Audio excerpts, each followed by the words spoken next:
I think, people should be saying, look, because the thing that annoys me is that you always get a politician will come and say, oh, the right to protest is a fundamental part of our democracy. And then you get the but blah, blah, blah. Yeah. Well, either it is or it isn't, and it's, okay, it might be inconvenient. It might be shaming them and pointing out the things that they're doing wrong and pointing out the things that they should be doing, but they're not. Well, that's not a reason to clamp down on peaceful protest. Yeah.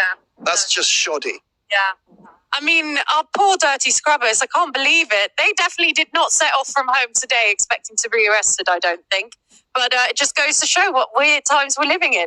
Well, very weird times. I mean, hopefully maybe it was just a poor decision-making today, but I don't know. They're using the powers that have been recently enacted in the Public Order Act of 2023 and the Police Crime Sentencing and Courts Act of 2022, which are draconian.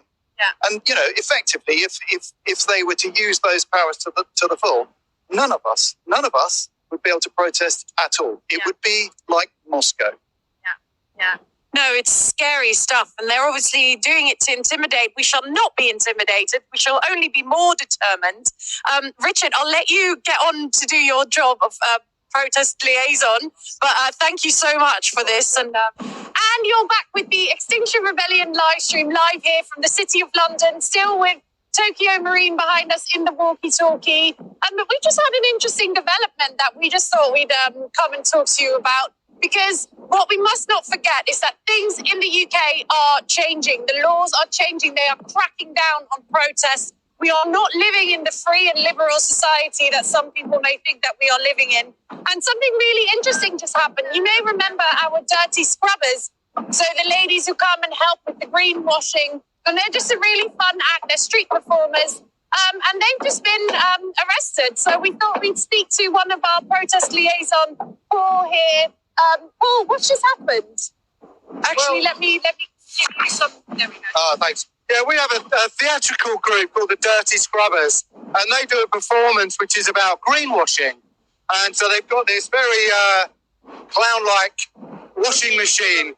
They've got a washing machine which washes green dye and cleans money and puts a green dye on it, which obviously is greenwashing, which is where companies lie about their activities and pretend that it's sustainable when it actually isn't. It's very dirty and polluting.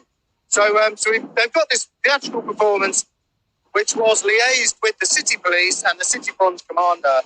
And as they moved along the street, they were jumped on by the Met police and the Met bronze commander, who then arrested all 8 people. 5 of them were in fancy dress as dirty cleaning ladies, and 3 guys, and they arrested them for conspiracy to cause criminal damage, when in fact they're cleaning where they go.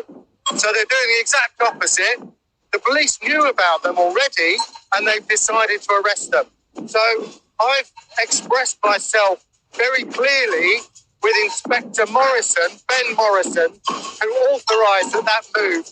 There were about 30 officers involved. So when the general public are talking about protests taking police off the street, it's poor policing decisions like this that is causing police to come away from neighbourhood policing.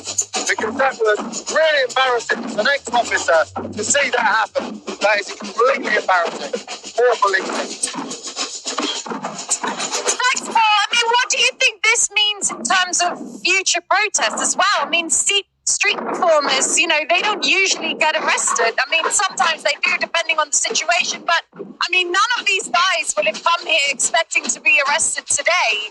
I mean, this is very concerning. Do you think this is a miscommunication between teams? Or do you think this is sort of,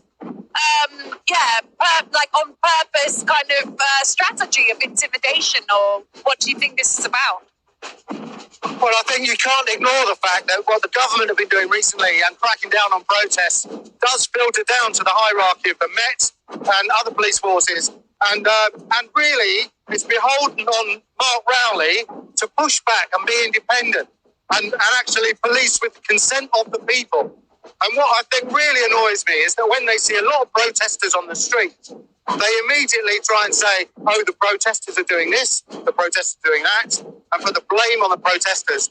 But this is democracy in action, and the reason why there's a lot of protesters on the street is because our government is not representative of how the public are feeling.